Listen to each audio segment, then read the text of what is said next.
주시네. 놀라지 마라, 겁내지 마라. 주님 나를 지켜주시네. 내 맘이 힘에 겨워 지칠지라도 주님 나를 지켜주시네. 세상의 험한 풍파 몰아칠 때도 주님 나를 지켜주시네. 주님은 나의 산성, 주님은 나의 요새, 주님은 나의 소망, 나의 힘이 되신 여호와.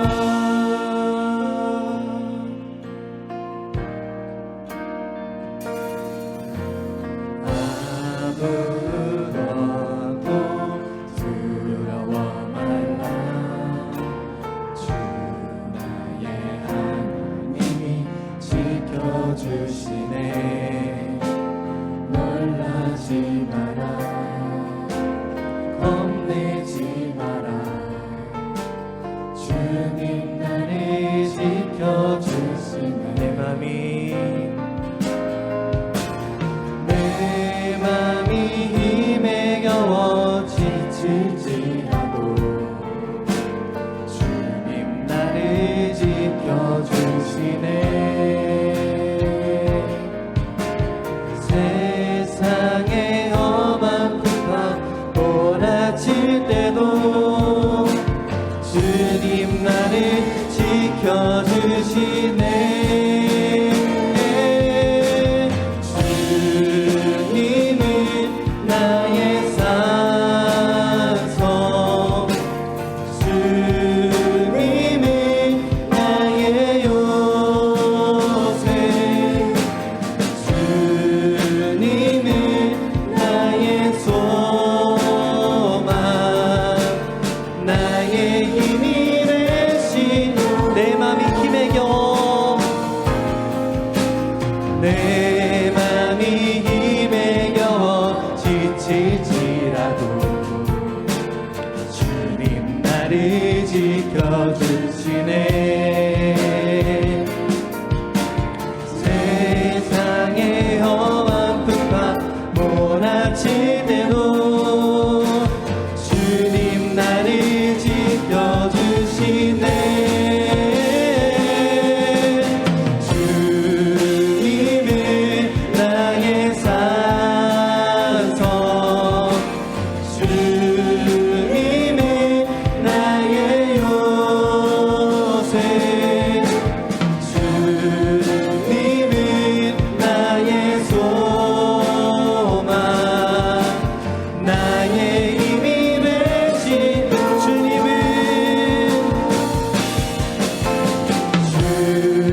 주님은 나의 산성, 주님은 나의 요새,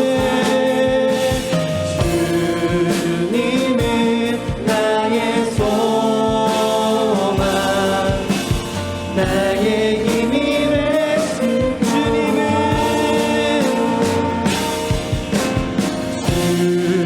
주님은 나의 산성, 주님은 나의 요새, 주님은 나의 소망, 나의 힘이 되신 여호와. 주님은 나의 산성, 주님은 나의 요새, 주님은 나의 나의 소망 나의 힘이 되신 여호와. 우리 조용히 기도로 예배를 준비하시겠습니다.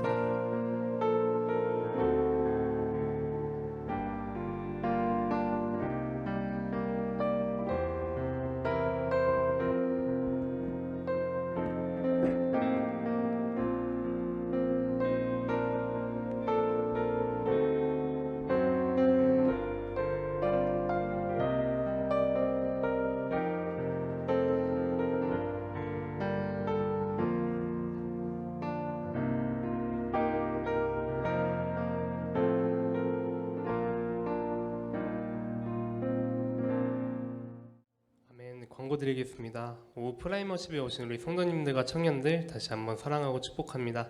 하나님께 예배하며 우리의 기쁨이 되길 원하고 이 시간 전심으로 주님께 예배드리길 소망합니다.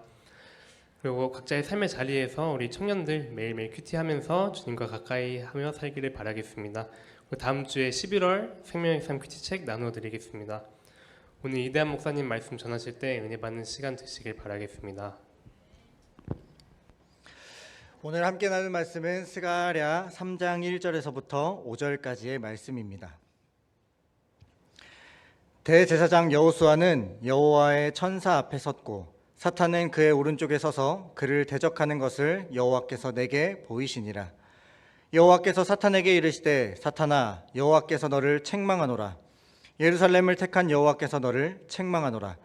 이는 불에서 꺼낸 그슬린 나무가 아니냐 하실 때에 여호수아가 더러운 옷을 입고 천사 앞에 서 있는지라. 여호와께서 자기 앞에 선 자들에게 명령하사 그 더러운 옷을 벗기라 하시고 또 여호수아에게 이르시되 내가 내 죄악을 제거하여 버렸으니 내게 아름다운 옷을 입히리라 하시기로 내가 말하되 정결한 관을 그의 머리에 씌우소서 하매 곧 정결한 관을 그 머리에 씌우시며 옷을 입히시고 여호와의 천사는 곁에 섰더라. 아멘. 샬롬. 사랑하는 이신교회 청년 공동체 여러분, 또 우리 사랑하는 이신교회 공동체 모두를 주의 이름으로 사랑하고 축복합니다. 함께 옆에 있는 지체들과 인사해 보도록 하겠습니다. 사랑하고 축복합니다.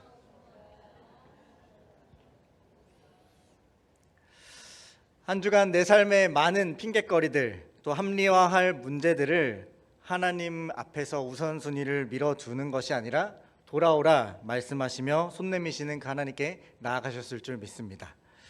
과거 지향적인 회개에 머무른 것이 아니라 미래 지향적인 회개를 통해 삶으로 하나님께 또 영광을 돌리셨을 줄도 믿습니다.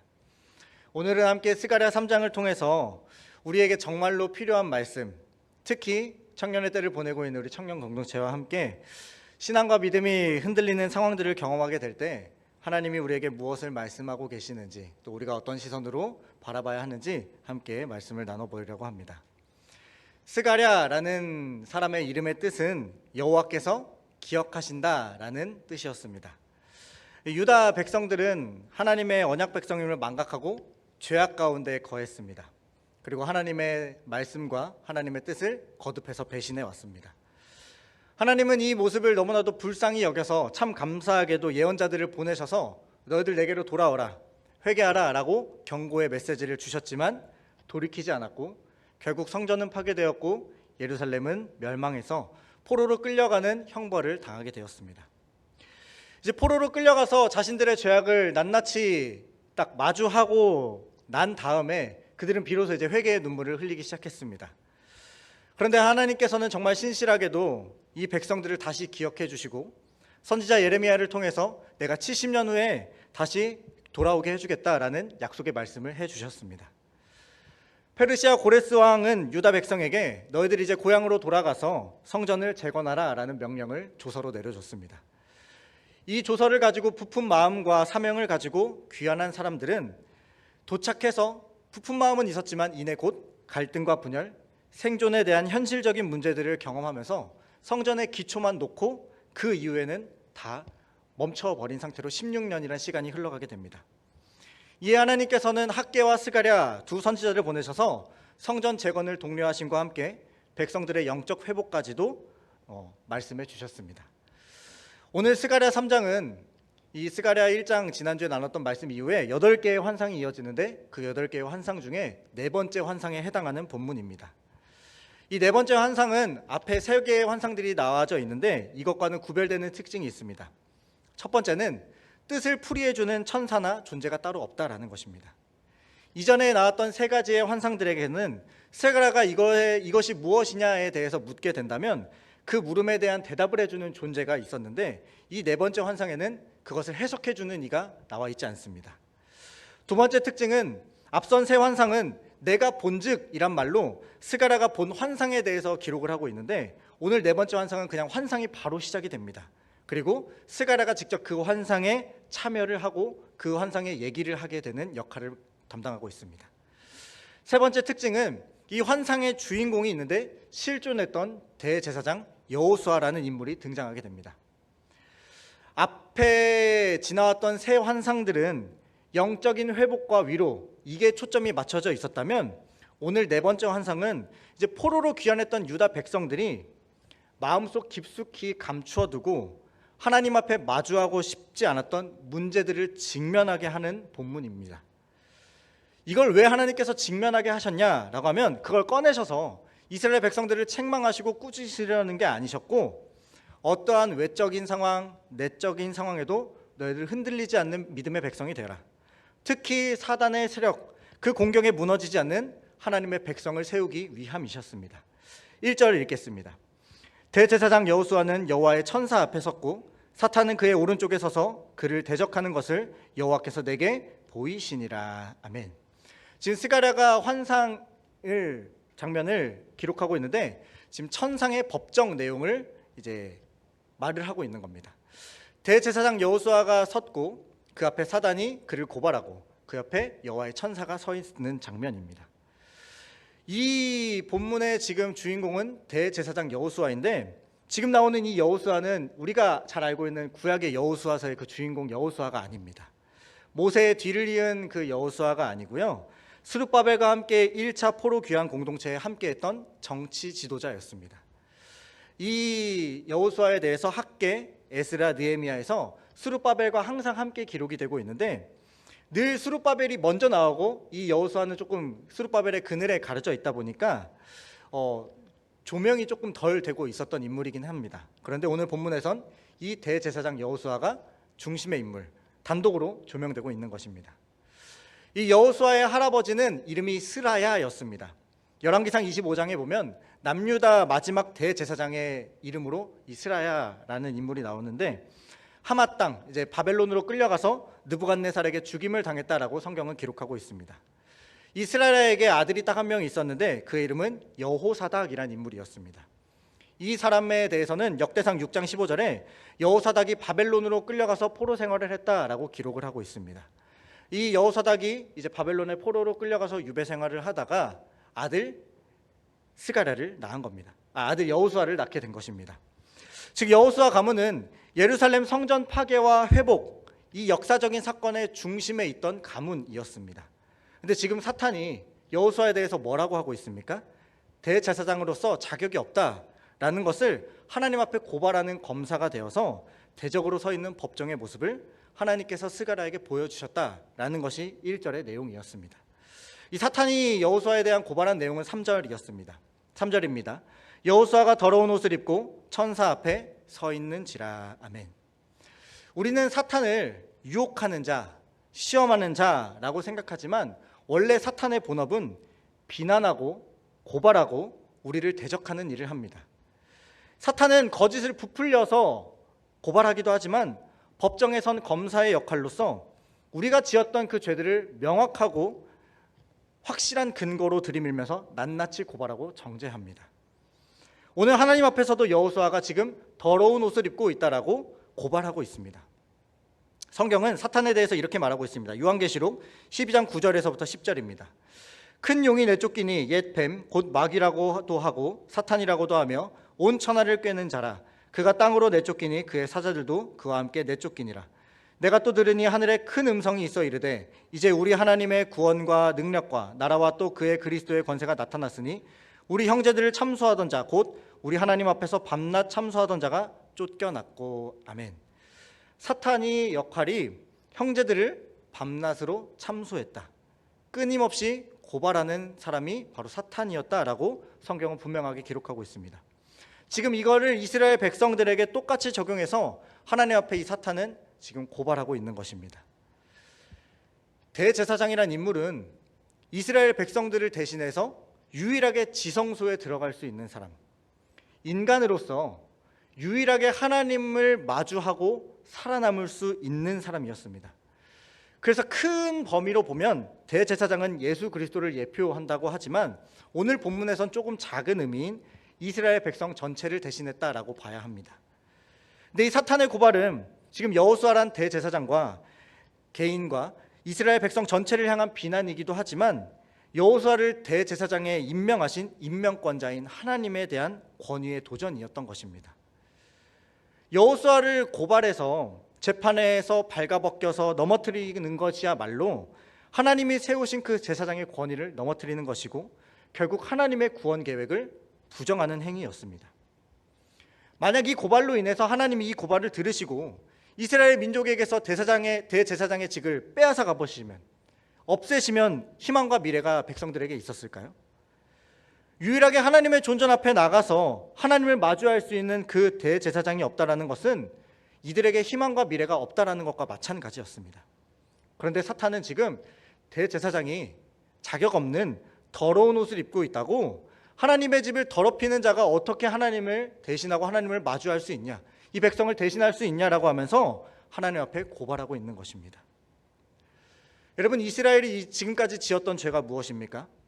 성전과 말씀을 더럽혀 왔습니다. 하나님이 아닌 우상들을 섬기고 하나님의 성전에서 그 우상들을 예배했습니다. 종교에 과몰입했습니다. 예배는 더 뜨거웠고요, 찬양은 더 풍성했지만 그들의 삶의 모습은 너무나도 더럽고 추악했습니다. 삶과 예배가 분리되어 있던 이중적인 삶, 더럽고 추악하고 음란과 성적인 죄, 물질에 대한 욕심으로 이웃을 도구로 전락시키고 가치화시켜서 가난하고 병든 사람들을 돌보지 않고 오로지 내 유익과 만족에 앞섰습니다.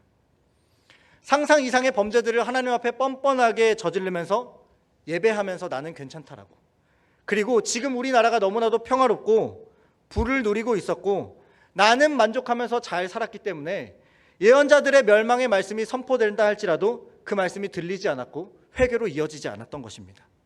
그 결과 멸망당했고 포로로 잡혀갔습니다. 그런데 그 불구덩이 속 바벨론에서 하나님의 은혜로 말미암아 돌아온 이스라엘 백성들의 모습은, 돌아온 백성들의 모습은 어떠했습니까? 처음엔 믿음과 신앙을 지키면서 성전 재건을 시작했습니다. 성전의 기초는 잘 쌓아놨습니다. 이전의 반복들, 이전의 잘못들 끊어내려고 시도했습니다. 그런데 대적들의 공격과 기득권층의 방해, 고발, 내부적인 갈등, 먹고 살기 힘들다는 그 실제적 요소들 때문에 성전 건축은 멈추고 미뤄졌습니다. 안타깝게도 돌아왔던 이들 또한 시간이 지나면서 이방 여인과 결혼하고 종교 혼합주의가 일어나기 시작합니다. 그리고 스가랴 5장을 보면 풍성한 수확을 누리기 위해 돌아왔던 이들이 우상을 섬겼다라고 하나님께서 분명하게 지적하고 계십니다. 이뿐이겠습니까? 하나님은 우선순위에 이미 밀려 있었고 당장 내가 먹을 일용할 양식에 집착하고 내 집을 채우고 꾸미는데 온 관심이 쏠려 있었습니다. 그렇기 때문에 돌아와서 살았던 그 귀한 공동체 내면 안에서는 하나님께서 이 땅으로 다시 돌아오게 하셨고 성전 재건을 허락하셔서 우리가 시작은 했지만 여전히 내 삶의 모습은 그 전에 벌받았던 조상들과 전혀 다를 바 없는 여전히 죄악된 모습, 수많은 외적인 방해와 공격에 내 마음이 차갑게 식어져 버리고 하나님을 향한 열정도 다 잃어버리고 죄책감과 정죄감에 사로잡혀 있었던 것입니다. 이렇게 더러운 내가, 이렇게 죄인인 내가 다시 하나님의 집을 지어가는 게 맞는 걸까? 죄인인 내 손으로 그 하나님의 무너진 성전의 벽돌을 짚는다면 그거는 더러운 것이 되는데, 그걸 하나님의 성전에 올려놨을 때 하나님의 성전이 혹시나 더럽혀지지 않을까? 내가 이렇게 죄인인데 내가 흘리고 있는 헌신과 수고와 땀방울, 이건 하나님께서 받지 않으실 거라는 죄책감과 정죄감에 이들은 사로잡혀 있었던 것입니다. 사탄은 이 모습을 알고 대제사장 여호수아를 고발하며 여호수아와 이스라엘 백성은 하나님 앞에 설 수 없는 자라고, 자격 없고 사랑받고 회복될 가치 없는 심판의 대상이라고 지금 하나님 앞에 고발하고 있는 것입니다. 그리고 사탄은 오늘 이 예배의 자리에 앉아있는 우리에게도 끊임없이 이렇게 말합니다. 너 예배 드릴 자격 있어?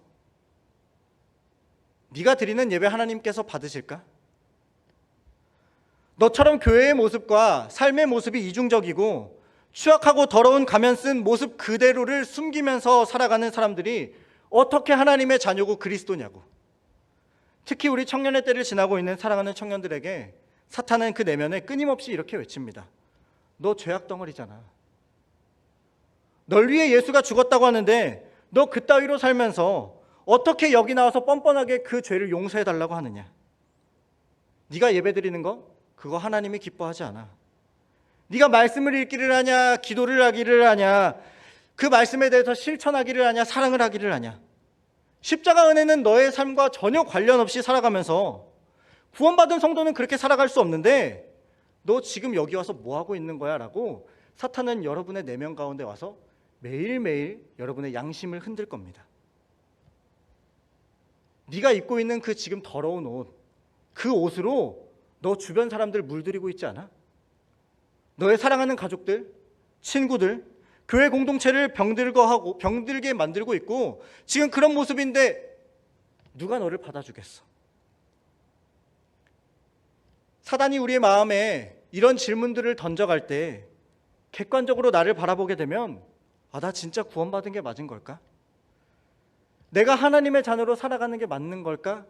라는 의심이 수없이 많이 들 때가 있습니다. 저에게도 사단은 늘 이렇게 말합니다. 네가 목사냐? 네가 설교할 자격이 있는 사람이냐? 너도 변화되지 않고 너조차 그대로인데 어떻게 사람들 앞에서, 청년들 앞에서 뻔뻔하게 그렇게 설교하고 있느냐? 사랑하는 여러분, 사단의 공격과 고발에 우리의 모습을 돌아보게 되면 정말 부끄럽기 짝이 없습니다. 죄인 줄 알면서도 반복해 빠져가는 그 모습, 그 죄에 빠져서 허우적거리면서 헤어나오지 못하는 모습, 죄책감 속에 있던 믿음도 흔들리는 나의 모습, 결국 사단의 공격과 조롱에 우리 애는 마비되고요, 하나님의 관계가 의심되고 흔들립니다. 그런데 오늘 네 번째 환상 속에 하나님은 이런 사탄의 고발과 공격, 죄책감을 흔드는 그 태도와 구원에 대해 이스라엘 백성들에게, 그리고 오늘 우리에게 단호하게 2절과 4절을 통해 이렇게 선포하십니다. 함께 믿음으로 2절과 4절을 말씀을 함께 읽어보도록 하겠습니다. 여호와께서 사탄에게 이르시되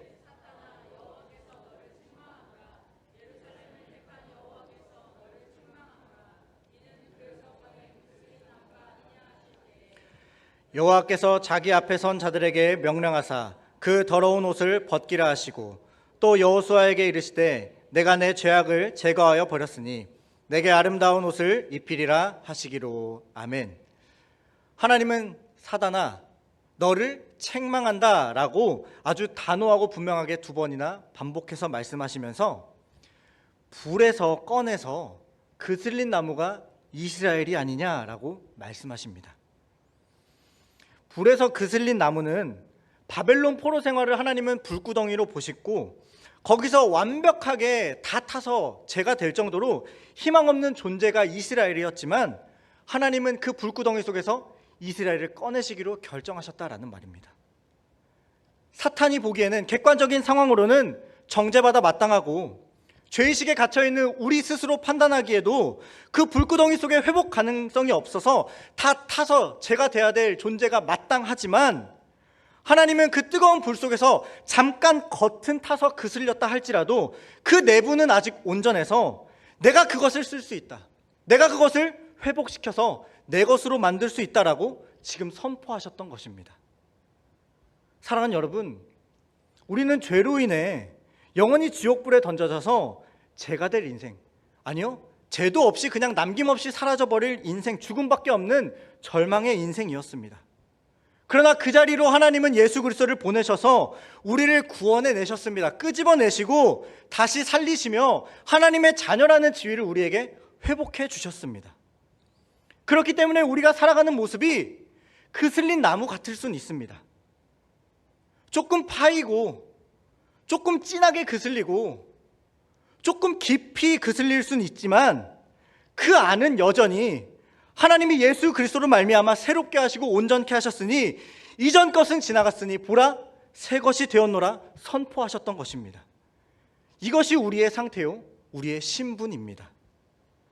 누가 능히 하나님께서 택하신 자들을 고발하리요 의롭다 하신 이는 하나님이시니 누가 정죄하리요 누가 우리를 그리스도의 사랑에서 끊으리요 환난이나 곤고나 박해나 기근이나 적신이나 위험이나 칼이랴 사망이나 생명이나 천사나 권세자들이나 현재일이나 장래일이나 능력이나 높음이나 깊음이나 다른 어떤 피조물이라도 사단의 세력도 고발해도 우리를 그리스도 예수 안에 있는 하나님의 사랑에서 결코 끊을 수 없음을 믿습니다. 아멘이십니까? 예수님은 우리의 죄를 짊어지시고 모든 멸시와 천대, 비난을 감내하신 침묵하셨던 변호인이셨습니다. 대적자 비난자 사탄이 우리를 고소하면서 당장 십자가에 못 박으라고 우리 죄를 들춰낼 때 예수님은 말없이 내 죄를 다 짊어지시고 십자가에 직접 올라가셨습니다. 이사야 선지자는 예수님에 대해서 이렇게 말합니다. 이사야 53장 7절입니다. 그가 곤욕을 당하여 괴로울 때에도 그의 입을 열지 아니하였으며 마치 도수정으로 끌려가는 어린 양과 털 깎는 자 앞에서 잠잠한 양같이 그의 입을 열지 아니하였도다. 아멘. 예수님이 왜 침묵하셨을까요? 예수님 억울하지 않으셨을까요? 죄가 없으신 분이 우리의 이 더러움, 사탄의 고발을 다 짊어지시고 말없이 십자가로 올라가셨습니다. 이 예수 그리스도의 은혜로 말미암아 4절에 하나님은 자기 앞에 선 자들에게 명령하심으로 사탄의 고발하는 그 더러운 옷을 벗기라라고 명령하시고 여호수아에게 이제 내가 너의 죄악을 제거하였다. 사단의 고발과 정죄를 제거해버렸으니 이제 내가 너에게 아름다운 새 옷을 입히시겠다 선포하셨습니다. 사랑하는 여러분, 이것보다 더 확실한 은혜와 사랑이 어디 있겠습니까? 아무리 사단이 우리의 내면을 공격하고 정죄하고 죄의 종노릇하게 우리를 흔든다 할지라도 그리스도의 사랑에서 우리를 끊을 수 없음을 믿습니다. 아들의 생명을 내어주시기까지 사랑하신 하나님은 이어지는 5절에 보면 정결한 관을 여호수아의 머리에 씌우시고 옷을 갈아입히셨다라고 분명하게 기록합니다. 5절 말씀을 함께 읽도록 하겠습니다. 내가 말하되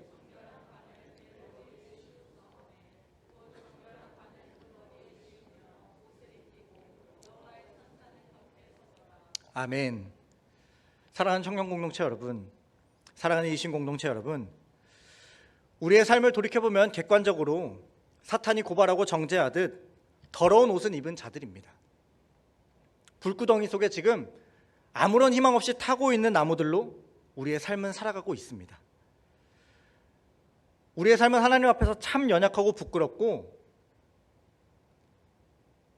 더럽고 추악한 게 사실입니다. 그러나 우리 하나님은 우리를 택하신 족속이요 왕같은 백성이요 그의 소유된 백성이라고 말씀하셨습니다.